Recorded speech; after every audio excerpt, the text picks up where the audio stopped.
Welcome to the session.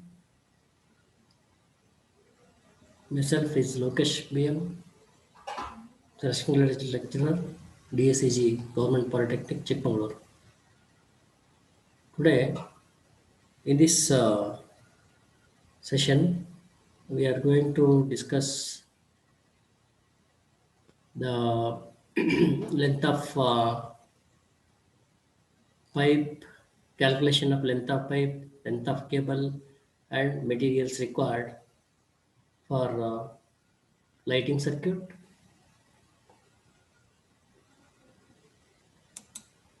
Now, this is the layout diagram.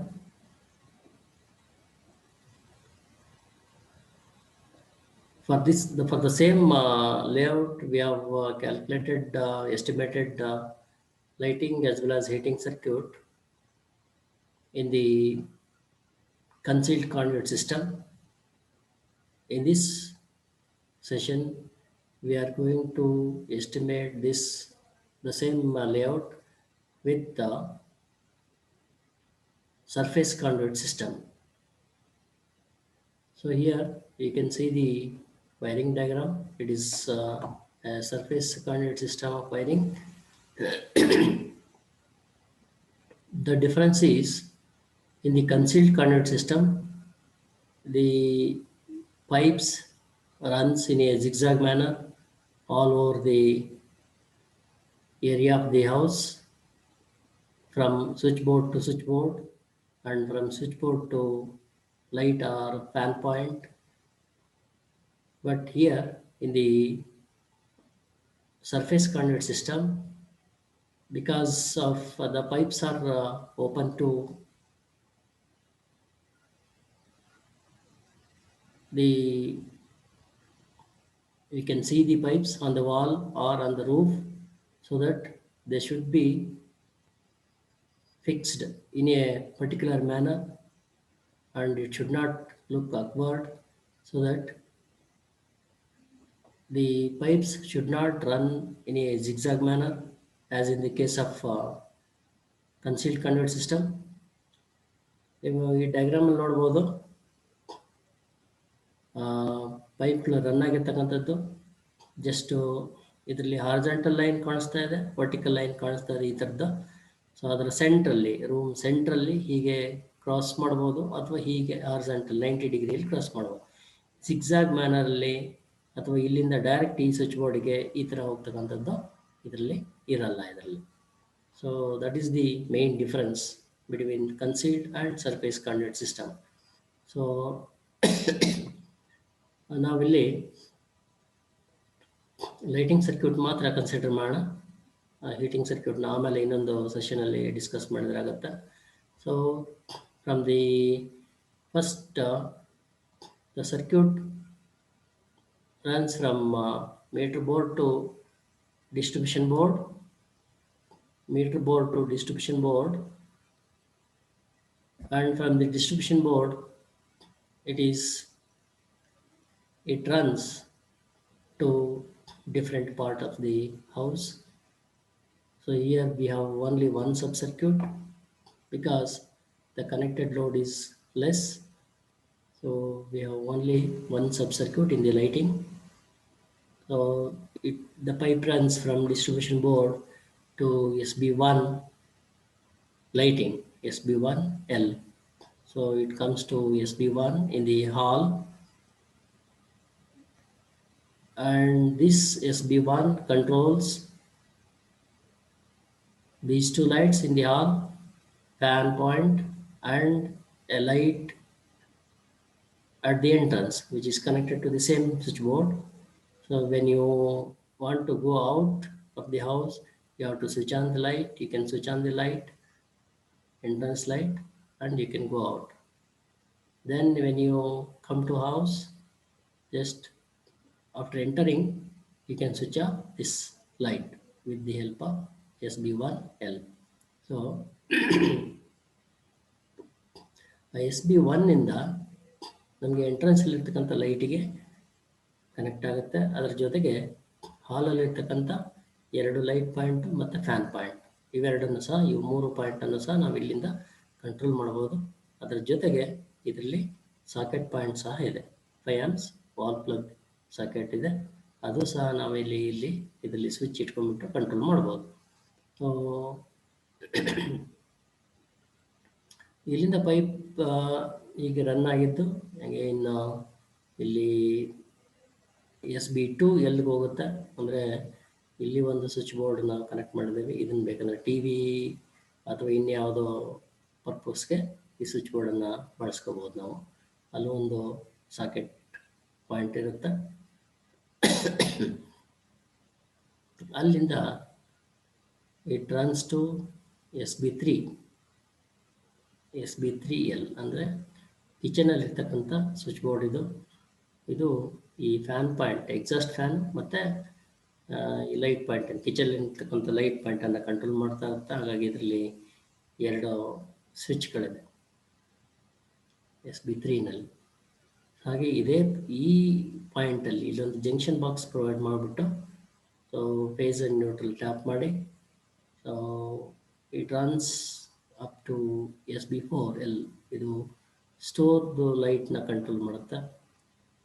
ಅಲ್ಲೊಂದು just gang box ಇದ್ರೂ ಸಾಕಾಗುತ್ತೆ, ಅಥವಾ ಒಂದು ಚಿಕ್ಕದು ಸ್ವಿಚ್ ಬೋರ್ಡ್ ಸಾಕು.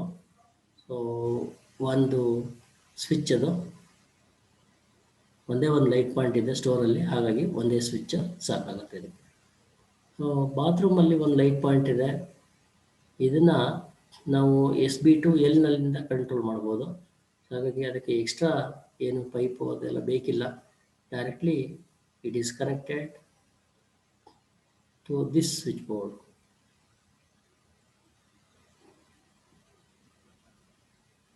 ಈಗ ಈ ಪೈಪ್ ಲೆಂತ್ ಎಷ್ಟು ಬೇಕಾಗುತ್ತೆ ಅಂತ ಹೇಳ್ಬಿಟ್ಟು ಜಸ್ಟ್ ಕ್ಯಾಲ್ಕುಲೇಟ್ ಮಾಡೋಣ.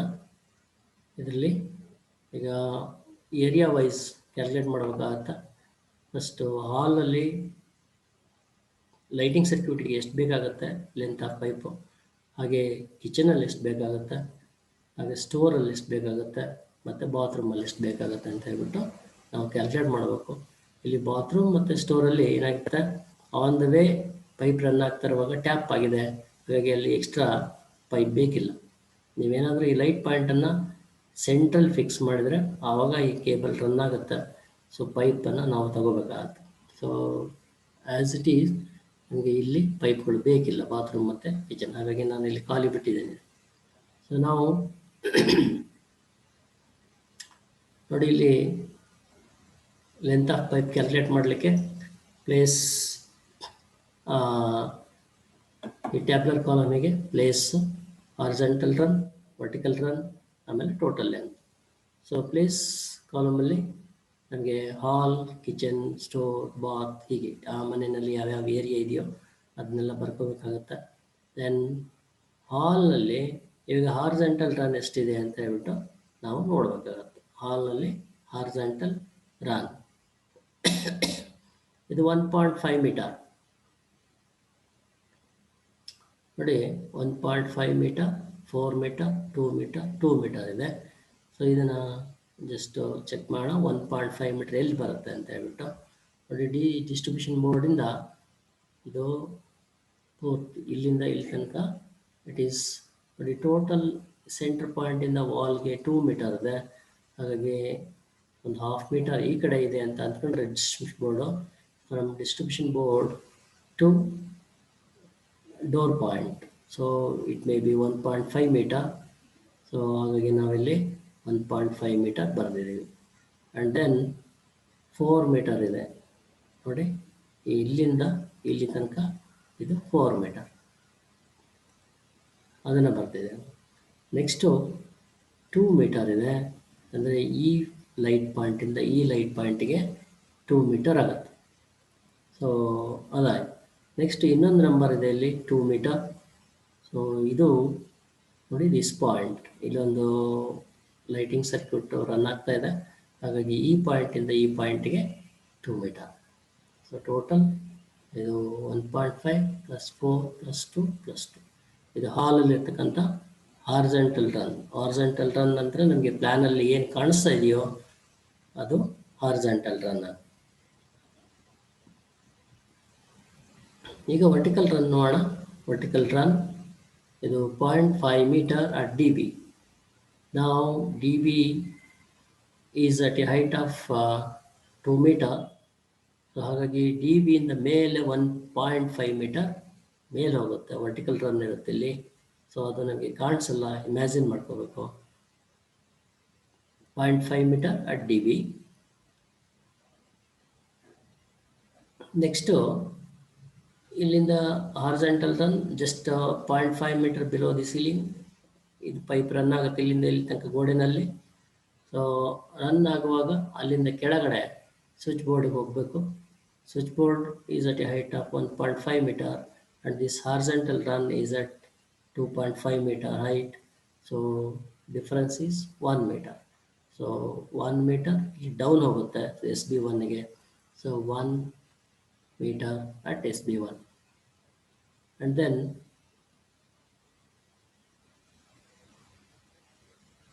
.5 meter. There is a 0.5 meter. From here it runs to ceiling. It runs to ceiling. Horizontal run ಇಂದ ಸೀಲಿಂಗ್ ಹೋಗ್ತಾ ಇದೆ. ಈ ಪಾಯಿಂಟ್ ಅಲ್ಲಿ ಅದು 0.5 ಮೀಟರ್ ಇಲ್ಲಿ ಬರುತ್ತೆ. ಹಾಗೆ ಈ ಪಾಯಿಂಟ್ ಅಲ್ಲಿ ಅಗೇನ್ ಸೀಲಿಂಗ್ ಇಂದ ಮತ್ತೆ ಹಾರಿಜೆಂಟಲ್ ರನ್ ಬರಬೇಕು, ಅದು ಗೋಡೆಗೆ ಬರಬೇಕು. ಸೊ ಅಲ್ಲಿ 0.5 ಮೀಟರ್ ಡೌನ್ ಬರುತ್ತೆ. ಸೊ ಅದನ್ನು ಇಲ್ಲಿ ನಾನು ಬರೆದಿದ್ದೀನಿ. ಸೊ ನೆಕ್ಸ್ಟು ಹಾರಿಜೆಂಟಲ್ ರನ್ ಅಲ್ಲಿಂದ ಈಗ ವಾಲ್ ರನ್ ಆಗುತ್ತೆ. At this point it comes down from horizontal run to switch board 2 it is 1 metre. So 1 metre at SB2. So ಎಲ್ಲೆಲ್ಲಿ ಸ್ವಿಚ್ ಬೋರ್ಡ್ ಇದೆಯೋ ಅಲ್ಲೆಲ್ಲ 1 ಮೀಟರ್ ತೊಗೊಳ್ಳಿ. ಡಿಸ್ಟ್ರಿಬ್ಯೂಷನ್ ಬೋರ್ಡ್ ಇರೋ ಕಡೆ 0.5 metre ಮತ್ತು ಉಳಿದದ್ದೆಲ್ಲ ಸೀಲಿಂಗ್ ಹೋಗ್ತಕ್ಕಂಥದ್ದು, ಸೀಲಿಂಗಿಂದ ವಾಪಸ್ ಬರ್ತಕ್ಕಂಥದ್ದು. ಸೊ ಟೋಟಲ್ ಎಲ್ಲ ಆ್ಯಡ್ ಮಾಡಿದರೆ ಇಲ್ಲಿಗೆ 13 ಮೀಟರ್. ಇದು 4 8 9.5 ಆಯಿತು. 9.5 10 11 11.5 12 13 meter. Okay, total 13 meter horizontal run in the hall. Next we will see in the kitchen. So it is 2 meter, 1 meter, 2.5 meter. So 2 meter, now find the area. So 2 by 4 meter. So this length is 2 meter and this length is 4 meter. So from switchboard it runs up to light point. This is 2 meter. Okay, next to 1 meter. From light point to fan it is 1 meter. And then 2.5 meter. So from this point up to SB4L it is 2.5 meter. It can be taken as 2.5 or 2.75 like that. So I have taken 2.5 meter. Now we will see vertical runs. SB3 is here. So here it comes down from ceiling to SB3. So it is 1.5 meter. 1.5 meter. And then 0.5 meter at fan. So from SB1 it has to run to ceiling here at about 1.5 meter. And then it runs on the ceiling up to fan point. So here it has to come down about 0.5 meter. 0.5 meter. So and then SB4 at this point. So this is 1 meter at SB4. 1 meter at vertical drop 1 meter. So total it becomes 8.5 meter.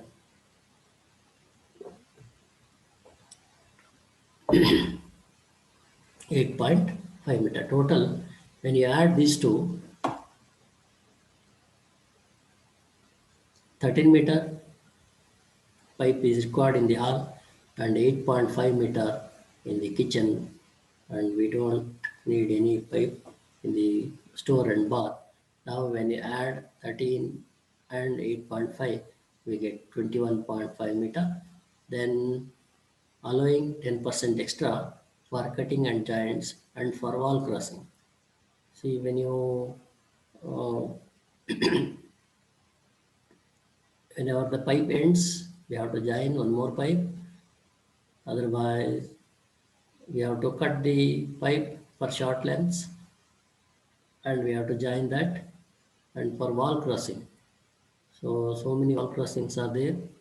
So for all those, we have to provide 10% extra. So for 21.5, 10% means it becomes 2.15. So ಇವೆರಡನ್ನು add ಮಾಡಿದರೆ ನಮಗೆ 23.65 metre ಬರುತ್ತೆ approximately. Round of ಇದನ್ನು ನಾವು 24 metre ಅಂತ ಮಾಡ್ಕೊಂಡಿದ್ದೇವೆ. So total ಆಗಿ lighting ಸರ್ಕ್ಯೂಟಿಗೆ ನಮಗೆ 24 ಮೀಟರ್ ಪೈಪ್ ಬೇಕು. ನೆಕ್ಸ್ಟ್ ನೋಡೋಣ. ಹಾಗೆ ಇಲ್ಲಿ length of pipe required is 24 metre. So ಹಾಗೆ ಕೇಬಲ್ ಎಷ್ಟು ಬೇಕಾಗುತ್ತೆ ಅಂತ ಹೇಳ್ಬಿಟ್ಟು ಕ್ಯಾಲ್ಕುಲೇಟ್ ಮಾಡಬೇಕು. ಇದು ಫಾರ್ಮುಲಾ, ಇದು approximate value. Length of cable is equal to length of pipe into 3. We will get approximately 72 meter. 24 metre ಇದೆ ಇಂಟು 3 ಮಾಡಿದರೆ 72 ಮೀಟರ್ ಇದೆ. ನಮಗೆ ಕೇಬಲ್ ಇವಾಗ 72 ಮೀಟರ್ ಕೇಬಲ್ ಬೇಕಾಗುತ್ತೆ. ಈಗ ಮೆಟೀರಿಯಲ್ಸ್ ಏನೇನು ಬೇಕಾಗುತ್ತೆ ಒಂದೊಂದಾಗಿ ನೋಡ್ತಾ ಹೋಗೋಣ. ಸೊ ನಾವು ಆಗಲೇ ಕ್ಯಾಲ್ಕುಲೇಟ್ ಮಾಡಿದ್ದೇವೆ ಪೈಪ್ ಎಷ್ಟು ಬೇಕು ಅಂತ ಹೇಳ್ಬಿಟ್ಟು. ಅದರ ಸೈಜ್ ಯೂಸ್ವಲಿ 3/4 ಇಂಚ್ ಅಥವಾ 1 ಇಂಚ್ ಬೇಕಂದ್ರೆ ಹೋಗ್ಬೋದು. So 3/4 inch is sufficient for this wiring. So 3/4 inch dia 2 mm thick PVC pipe required is 24 meter. So ಇಲ್ಲಿ ನಮಗೆ ಏನು ಬಂದಿದೆಯೋ ಕ್ಯಾಲ್ಕುಲೇಷನಲ್ಲಿ ಅದನ್ನು ಇಲ್ಲಿ ಬರೀಬೇಕಾಗುತ್ತೆ. ಹಾಗೆ PVC ಬೆಂಡ್ಸು ಅಂದಾಜಿಗೆ ಬರ್ದಿರೋದು, ಎಕ್ಸಾಕ್ಟ್ ವ್ಯಾಲ್ಯೂಸ್ ಅಲ್ಲ. ಸೊ ಅಂದಾಜು ಒಂದು 15 ನಂಬರ್ ಬೇಕಾಗ್ಬೋದು. ಹಾಗೆ PVC ಕಾಲರ್ಸ್, ಆ ಪೈಪು ಎಂಡ್ ಆದರೆ ಇನ್ನೊಂದು ಪೈಪನ್ನು ಜಾಯಿನ್ ಮಾಡ್ಕೊಳ್ಳಿಕ್ಕೆ ಕಾಲರ್ಸ್ ನಾವು ಬಳಸ್ತೇವೆ. ಸೊ ಸೇಮ್ ಡಯಾ ಇದು 3/4 ಇಂಚ್ ಡಯಾ ಪೈಪಿಗೆ. ಹಾಗಾಗಿ ಅದೊಂದು 10 ನಂಬರ್ಸ್ ಬೇಕಾಗ್ಬೋದು ಅಂತ ಹಾಕ್ಕೊಂಡಿದ್ದೀವಿ. ಜಂಕ್ಷನ್ ಬಾಕ್ಸಸ್, ಇದು ನಿಮಗೆ ಟ್ಯಾಪಿಂಗಿಗೆ ಇದಕ್ಕೆಲ್ಲ ಬೇಕಾಗುತ್ತೆ. ನ್ಯೂಟ್ರಲ್ ಟ್ಯಾಪಿಂಗ್ಗೆ ಜಂಕ್ಷನ್ ಬಾಕ್ಸ್ ಬೇಕಾಗುತ್ತೆ. ಹಾಗಾಗಿ ಅದೊಂದು 6 ನಂಬರ್ಸ್ ಬೇಕಾಗ್ಬೋದು ಅಂತ ಹೇಳ್ಬಿಟ್ಟು ಹಾಕ್ಕೊಂಡಿದ್ದೀವಿ. ದೆನ್ ಕೇಬಲ್, ಆ ಲೋಡ್ಗೆ ನಾವು 1.5 ಸ್ಕ್ವೇರ್ mm ಕೇಬಲ್ನ ಚೂಸ್ ಮಾಡಿದ್ದೇವೆ. ಯಾಕೆಂದರೆ ಒಂದೇ ಸರ್ಕ್ಯೂಟ್ ಇದೆ ಇಲ್ಲಿ, 11 ಪಾಯಿಂಟ್ ಬರುತ್ತೆ. ಸೊ ಫುಲ್ ಲೋಡ್ ಆಗುತ್ತೆ. 700 ಸಮಥಿಂಗ್ ವ್ಯಾಟೇಜ್ ಇದೆ. ಹಾಗಾಗಿ 1 ಸ್ಕ್ವೇರ್ mm ಸ್ವಲ್ಪ ಹೀಟ್ ಆಗ್ಬೋದು ಅಂತ ಹೇಳ್ಬಿಟ್ಟು 1.5 ಸ್ಕ್ವೇರ್ mm ಕೇಬಲ್ನ ಚೂಸ್ ಮಾಡಿದ್ದೀನಿ ನಾನಿಲ್ಲಿ. So 1.5 square mm, this is the specification of the cable. 1.5 square mm size ಇದು. ಸಿಂಗಲ್ ಕೋರ್, ಒಂದೇ ಕೋರ್ ಇರುತ್ತೆ. And it is having copper conductor, PVC insulated. It is about 72 meter. We have calculated here the length of cable. Same thing we have to write here. And then MCB, ಇಲ್ಲಿ ನಾವು main ಸರ್ಕ್ಯೂಟಲ್ಲಿ mate board ಏನಿದೆಯೋ ಇಲ್ಲಿ ಒಂದು MCB ಬೇಕಾಗುತ್ತೆ. Main MCB for both lighting as well as heating circuit, ಎರಡಕ್ಕೂ ಸೇರಿ ಒಂದು MCB. Switch on ಎಲ್ಲ ಇದು ಆಫ್ ಮಾಡಿದ್ವಿ ಅಂತ ಹೇಳಿದ್ರೆ ಫುಲ್ ಸಪ್ಲೈ ಹೊರಟೋಗುತ್ತೆ. ಸೊ ಮೇನ್ ಕಂಟ್ರೋಲ್ದು MCB 32 amps, single phase 250 volts, 1 number ಬೇಕು. ಹಾಗೆ ಈ MCB ಯಾವುದು ಅಂತ ಹೇಳಿದರೆ ಎಕ್ಸ್ಕ್ಲೂಸಿವ್ಲಿ ಫಾರ್ ಲೈಟಿಂಗ್ ಸರ್ಕ್ಯೂಟ್ ಇದು. ಸೊ MCB 6 ಆಂಪಿಯರ್ದು ಇದು.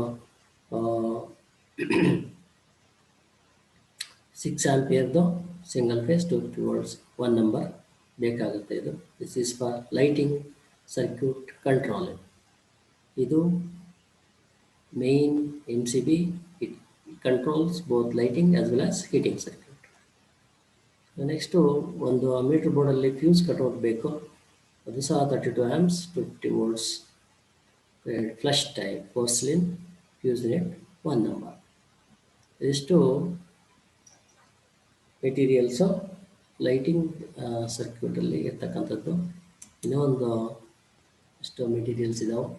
ಸೊ SP ಸ್ವಿಚಸ್ ಅಂದರೆ ಎಷ್ಟು ಪಾಯಿಂಟ್ ಇರುತ್ತೆ ಇದರಲ್ಲೆಲ್ಲ ಅಷ್ಟು ಸ್ವಿಚ್ಗಳು ಬೇಕಾಗುತ್ತೆ. ನಮಗೆ ಇಲ್ಲಿ ಬರೀ ಲೈಟ್ ಪಾಯಿಂಟ್ ಮತ್ತು ಫ್ಯಾನ್ ಪಾಯಿಂಟ್ ಮಾತ್ರ ಕಾಣಿಸ್ತಾ ಇದೆ.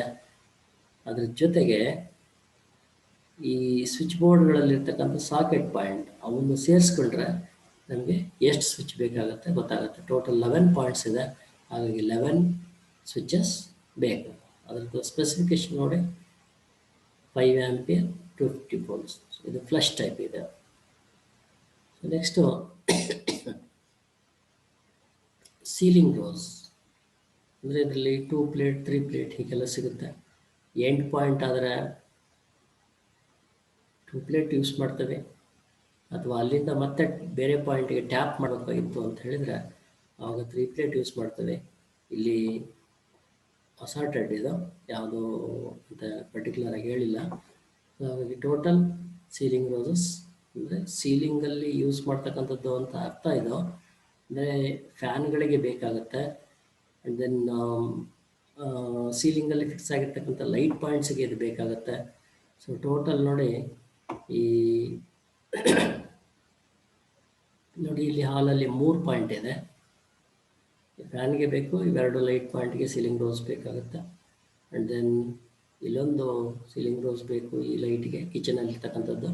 ಹಾಗೆ ಎಕ್ಸಾಸ್ಟ್ ಫ್ಯಾನ್ ಇದೆ, ಅದಕ್ಕೂ ಸಹ ಸೀಲಿಂಗ್ ರೋಸ್ ಬೇಕಾಗುತ್ತೆ. ಇದಿಷ್ಟು ಪಾಯಿಂಟಿಗೆ ಸೀಲಿಂಗ್ ರೋಸ್ ಬೇಕು. ಟೋಟಲ್ 5 ಪಾಯಿಂಟ್ಸ್ ಇದೆ, ಹಾಗಾಗಿ ಸೀಲಿಂಗ್ ರೋಸ್ 5 ನಂಬರ್ಸ್ ಬೇಕಾಗುತ್ತೆ. ವಾಲ್ ಪ್ಲಗ್ ಸಾಕೆಟ್ಸ್ 3 ನಂಬರ್ಸ್ ಇದೆ. ಅಂದರೆ ಸ್ವಿಚ್ ಬೋರ್ಡ್ ಯೂಸ್ವಲಿ ಇಲ್ಲೊಂದು SB2 ಒಂದು, SB3 ಒಂದು socket points. So 3 numbers. Next bulk head fitting. This is for entrance. So ಹೊರಗಡೆ ಒಂದು ಲೈಟ್ ಪಾಯಿಂಟ್ ಇದೆ, ಅದು ಬಲ್ಕ್ ಹೆಡ್ ಫಿಟ್ಟಿಂಗ್, ಅದು 1 number. Then angle holder 2 numbers ಇದೆ. ವಾಲ್ ಮೌಂಟೆಡ್ ಲೈಟ್ ಪಾಯಿಂಟ್ಸ್ ಇದು ಬಾತ್ರೂಮಲ್ಲಿದೆ, ಹಾಗೆ ಸ್ಟೋರ್ ರೂಮಲ್ಲಿದೆ, ಹಾಗೆ 2 ಪಾಯಿಂಟ್ ಇದೆ. So angle holder 2 numbers. And then pendant holder ಇವೆಲ್ಲ ಸೀಲಿಂಗಲ್ಲಿ ಫಿಕ್ಸ್ ಆಗಿರ್ತಕ್ಕಂಥದ್ದು. ಸೊ 3 ಪಾಯಿಂಟ್ಸ್ ಇದೆ. ಹಾಲ್ನಲ್ಲಿ 2 ಲೈಟ್ ಪಾಯಿಂಟ್ ಇದೆ, ಹಾಗೆ ಕಿಚನಲ್ಲಿ 1 ಲೈಟ್ ಪಾಯಿಂಟ್ ಇದೆ. ಟೋಟಲ್ 3 ಪೆಂಡೆಂಟ್ ಹೋಲ್ಡರ್ ಬೇಕಾಗುತ್ತೆ ನಮಗೆ. ಹಾಗೆ teakwood boards. This is for metre board 375 by 300 by 45 mm metre ಬೋರ್ಡಿಗಿದು. ಹಾಗೆ teakwood board of size 250 by 300 by 45. ಇದು 2 ಇದೆ. ಅಂದರೆ ನಾವು ಬೇಕಂದರೆ ಈ DBಗೆ ಒಂದು SB1ಗೆ ಇಲ್ಲಿ ಪಾಯಿಂಟ್ಸ್ ಜಾಸ್ತಿ ಇದೆ, ಹಾಗಾಗಿ ಸ್ವಿಚ್ ಬೋರ್ಡ್ ಸ್ವಲ್ಪ ದೊಡ್ಡದು ಬೇಕಾಗುತ್ತೆ. DBಗೂ ಸಹ ದೊಡ್ಡದು ಬೇಕಾಗುತ್ತೆ, ಅದಕ್ಕೆ 2 ಇಟ್ಕೋಬೋದು. Next teakwood board of size 150, ಸ್ವಲ್ಪ ಚಿಕ್ಕ ಸೈಜ್ ಇದು, 150 by 100 by 45. 3 ನಂಬರ್ಸ್ ಇದೆ. ಅಂದರೆ SB2L 3 SB4 ಇದು 3ಕ್ಕೂ 3 ಸ್ವಿಚ್ ಬೋರ್ಡ್ ಬೇಕಾಗುತ್ತೆ. ಸೊ ಇವಿಷ್ಟು ಬೋರ್ಡ್ಗೂ ಇದು ಬಿಟ್ಟು, ಮೀಟ್ರ್ ಬೋರ್ಡ್ ಬಿಟ್ಟು ಉಳಿದು 5 ಬೋರ್ಡ್ ಇದೆ. ಈ ಸೈಜ್ದು ಹೈಲ್ಯಾಂಪ್ ಶೀಟ್ ಬೇಕಾಗುತ್ತೆ. 250 by 300 by 45 2 ಬೋರ್ಡ್ ಇದೆ. ಸೊ ಅದೇ ಸೈಜ್ದು 2 ಹೈಲ್ಯಾಂಪ್ ಶೀಟ್ ಬೇಕಾಗುತ್ತೆ ಅದ್ರ ಮೇಲೆ ಫಿಕ್ಸ್ ಮಾಡಲಿಕ್ಕೆ. ಹಾಗೆ 150 by 100 by 45 mm 3 ಇದೆ ನಮಗೆ, ಅದು 3 ಹೈಲ್ಯಾಂಪ್ ಪ್ಲೇಟ್ಸ್ ಬೇಕಾಗುತ್ತೆ. ಇದರೊಳಗಡೆ ಸ್ಲಾಟ್ಸ್ನ ಕಟ್ ಮಾಡಿರ್ತಾರೆ, ಈ ಸ್ವಿಚ್ಗಳು ಮತ್ತು ಸಾಕೆಟ್ಗಳನ್ನ ಅಥವಾ ಫ್ಯಾನ್ ರೆಗ್ಯುಲೇಟರ್ನ ಫಿಕ್ಸ್ ಮಾಡಲಿಕ್ಕೆ ಸ್ಲಾಟಲ್ಲಿ ಆ ಸ್ವಿಚ್ಗಳು ಸಾಕೆಟ್ಗಳು ಕೂತ್ಕೊಳ್ಳುತ್ತೆ. Then GI pipe. This is for earthing. GI pipe 40 mm dia, 3 mm thick GI pipe ಇದು 1.5 meter, 1.5 meter. So then he tested GA wire for earth connection ಇದೆ ಅಂದರೆ ನಮಗೆ ಮೀಟರ್ ಬೋರ್ಡಿಂದ ಅರ್ತ್ ಪೆಟ್ಟಿಗೆ ಹೋಗ್ತಕ್ಕಂಥದ್ದು 1 kg ಅಂತ ಹೇಳ್ತೀವಿ. ಯೂಸ್ವಲಿ 10 ಮೀಟರ್ ಲೆಂತ್ಗೆ 1 kg ಆಗುತ್ತೆ. So 1 kg ಬೇಕಾಗ್ಬೋದು ಅಂತ ಹೇಳ್ಬಿಟ್ಟು ಇಲ್ಲಿ ಬರ್ತಿದೆ. ಹಾಗೆ GA saddle, this is the main point difference between concealed and surface conduit system. Concealed ಅಲ್ಲಿ ನಾವು ಜೆ ಹುಕ್ಸ್ ಅಂತ ಯೂಸ್ ಮಾಡ್ತೇವೆ. ಅದರ ಸರ್ಫೇಸ್ ಕಾಂಡ್ಯೂಟ್ಗೆ ಇದು ಜಿ ಐ ಸ್ಯಾಡಲ್ ತೊಗೊಳ್ತೇವೆ. G I saddle for 3/4 inch dia pipe. ಅದ್ರಲ್ಲಿ ಎಷ್ಟು ಬೇಕಾಗುತ್ತೆ ಅಂತ ಹೇಳಿದರೆ ಯೂಸಲಿ 1 ಮೀಟರ್ಗೆ 1 ಸ್ಯಾಡಲ್ ಅಂತ ನಾವು ಲೆಕ್ಕ ತೊಗೊಂಡಿದ್ದೇವೆ. ಹಾಗಾಗಿ ಲೆಂತ್ ಆಫ್ ಪೈಪ್ ಎಷ್ಟಿದೆಯೋ ಅಷ್ಟು. ಸೊ ಇದಿಷ್ಟು ಮೆಟೀರಿಯಲ್ಸು ಬೇಕಾಗ್ತಕ್ಕಂಥದ್ದು ಲೈಟಿಂಗ್ ಸರ್ಕ್ಯೂಟಿಗೆ ಬೇಕಾಗ್ತಕ್ಕಂಥ ಮೆಟೀರಿಯಲ್ಸ್ ಇದು. ಮೇನ್ ಮೆಟೀರಿಯಲ್ಸ್ ಎಲ್ಲ ಬರೆದಿದ್ದೀವಿ. ಕೆಲವೊಂದನ್ನು ಮಿಸ್ಲೇನಿಯಸ್ ಅಂತ ತಗೋಬೇಕಾಗತ್ತೆ. ಸಣ್ಣ ಪುಟ್ಟ ಸ್ಕ್ರೂಗಳಿರುತ್ತೆ, ವಾಷರ್ಸ್ ಇರುತ್ತೆ, ಬುಷಸ್ ಇರುತ್ತೆ, ಘಟ್ಟ ಇರ್ತವೆ. ಸೊ ಅಂಥವೆಲ್ಲ ಇಲ್ಲಿ ಬರೀಲಿಕ್ಕಾಗಲ್ಲ. ಹಾಗಾಗಿ ಅದನ್ನೆಲ್ಲ ಮಿಸ್ಲೇನಿಯಸ್ ಅಂತ ಹೇಳ್ಬಿಟ್ಟು ನಾವು ತಗೊಳ್ತೇವೆ. ಸೊ ಆದಷ್ಟು ಮೆಟೀರಿಯಲ್ ಲಿಸ್ಟ್ ಮಾಡ್ತಕ್ಕಂಥದ್ದು ಪ್ರೊಸೀಜರ್. ಅದು ಏನೇನು ಮೆಟೀರಿಯಲ್ ಬೇಕಾಗುತ್ತೆ, ಎಷ್ಟೆಷ್ಟು ಬೇಕಾಗುತ್ತೆ ಕ್ಯಾಲ್ಕುಲೇಷನ್ ನೋಡಿದ್ದೀವಿ, ಮೆಟೀರಿಯಲ್ನ ಲಿಸ್ಟ್ ಮಾಡಿದ್ದೀವಿ. ಸೊ ನಾವು we have come to the end of session. So we have some of the questions, MCQ questions. Let us see the first one, MCQ. Length of cable used for lighting circuit equals length of pipe into dash.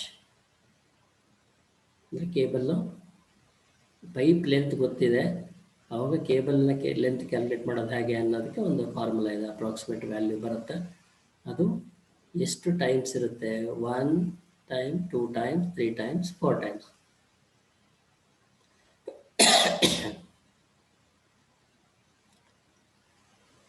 ಎಷ್ಟು times ಇರುತ್ತೆ ಅಂತ ಹೇಳ್ಬಿಟ್ಟು ನಾವಾಗಲೇ ಪ್ರಾಬ್ಲಮಲ್ಲಿ ನಾವು ಮಾಡಿದ್ದೇವೆ. ಅದನ್ನೇ ಇಲ್ಲಿ ಕೊಟ್ಟಿದ್ದೀನಿ ನಾನು.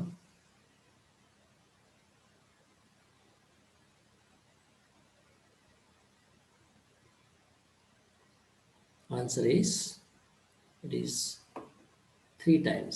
C, option 3, option C, 3 times. So length of cable required is equal to length of pipe into 3. So second question, the holder used for light point on the wall. Holder used for light point on the wall. ಈಗ holder usually ಸೀಲಿಂಗಿಗೆ fix ಮಾಡ್ತೇವೆ, ಇಲ್ಲಾಂದರೆ ವಾಲ್ಗೆ fix ಮಾಡ್ತೇವೆ. So ಇಲ್ಲಿ ವಾಲ್ಗೆ fix ಮಾಡ್ತಕ್ಕಂಥ holder ಯಾವುದು ಅಂತ ಕೇಳ್ತಾರೆ. ಇದು options: pendant holder, angle holder, both A and B, ಅಂದರೆ ಎರಡೂ ಯೂಸ್ ಮಾಡ್ತಾರೆ ಅಂತ ಹೇಳ್ತಾರೆ. ನನ್ ಆಫ್ ದೀಸ್ ಅಂತ ಇದೆ.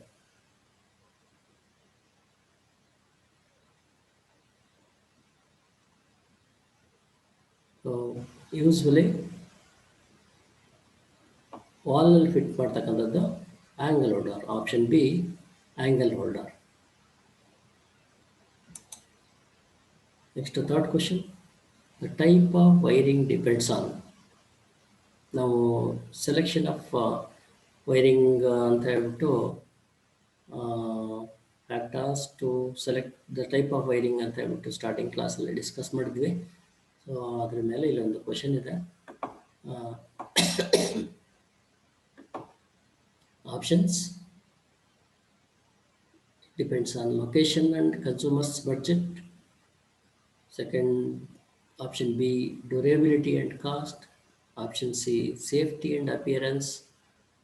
Option D, all of these.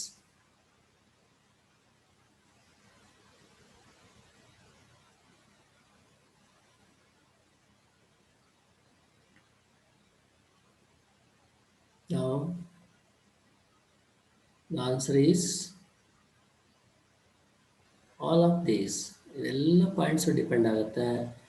Wiring ನಾವು ಚೂಸ್ ಮಾಡಬೇಕು ಅಂತ ಹೇಳಿದ್ರೆ ಎಲ್ಲಿ ವೈರಿಂಗ್ ಮಾಡ್ತಾಯಿದ್ದೀವಿ, ಬಜೆಟ್ ಎಷ್ಟಿದೆ, ಡ್ಯೂರೇಬಿಲಿಟಿ ಆಗಿರಬೇಕು, ಅದ್ರ ಕಾಸ್ಟ್ ಎಷ್ಟಿರಬೇಕು, ಸೇಫ್ಟಿ ಅಪಿಯರೆನ್ಸ್ ಆಗಿರಬೇಕು, ಇವೆಲ್ಲ ಪಾಯಿಂಟ್ಸ್ನು ಸಹ ನಾವು ಕನ್ಸಿಡರ್ ಮಾಡಬೇಕಾಗತ್ತೆ. ಹಾಗಾಗಿ answer is option D, all of above. Next fourth one, highly skilled labour is required in. Skilled labour ಎಲ್ಲಿ ಬೇಕಾಗುತ್ತೆ ಅಂತ ಕೇಳ್ತಾ ಇದ್ದಾರೆ. TRS ವೈರಿಂಗ್ ಅಂದರೆ ಇದು ಬ್ಯಾಟನ್ ವೈರಿಂಗ್, ಇದು conduit wiring, option C casing capping wiring,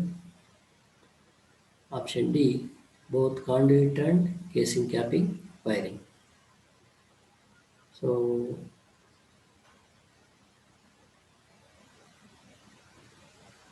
answer is D, both conduit and casing capping wiring.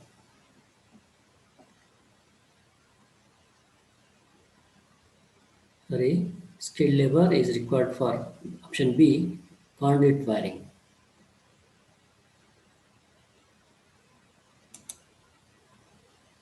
So these are the reference books. You can refer, and these are all the members who are supported to create this. Okay, thank you.